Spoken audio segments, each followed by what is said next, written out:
राकेश शर्मा। आज आपको मैं एक नई जानकारी दे रहा हूँ। जितनी भी एसोसिएशन ऑल ओवर इंडिया में या किसी स्टेट में है, तो जनरल सकत्तर के पास ऐसी पावर होती है, वो किसी टाइम भी बॉडी को भंग कर सकता है, अकेला जनरल सकत्तर। तो मैं सभी होमगार्ड जितने भी कर्मचारी ऑल ओवर पंजाब में हैं, उनसे एक रिक्वेस्ट है, एक बेनती है भी गुरदीप सिंह वो साबका प्रधान हैं।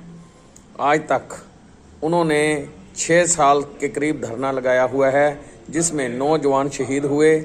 आज तक ये जो जवान शहादत प्राप्त की है, उनके परिवारों के पास भी ये नहीं गए। इन्होंने किसी अधिकारी के कहने पर ये होमगार्ड जवानों का धरना टोल प्लाजा सोलखिया के ऊपर लगवाया। उस अधिकारी की एक इंक्वायरी गृह मंत्रालय के पास, श्री अग्रवाल जी के पास लगी थी।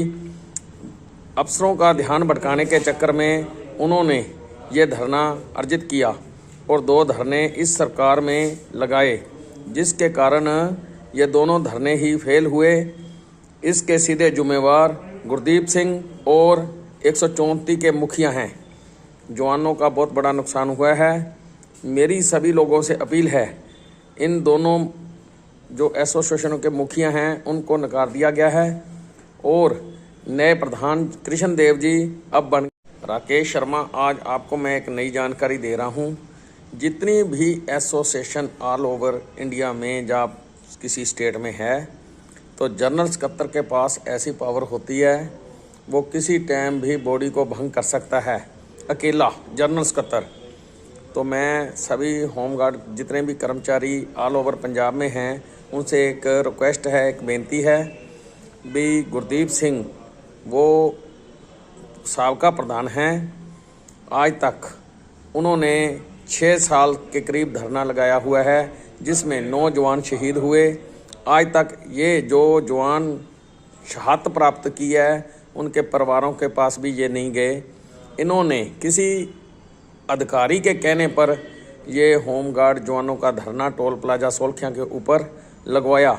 उस अधिकारी की एक इंक्वायरी गृह मंत्रालय के पास, श्री अग्रवाल जी के पास लगी थी।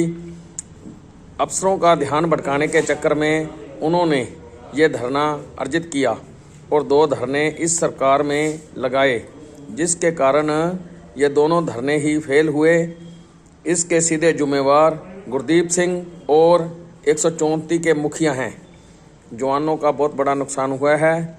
मेरी सभी लोगों से अपील है, इन दोनों जो एसोसिएशनों के मुखिया हैं उनको नकार दिया गया है और नए प्रधान कृष्ण देव जी अब बन।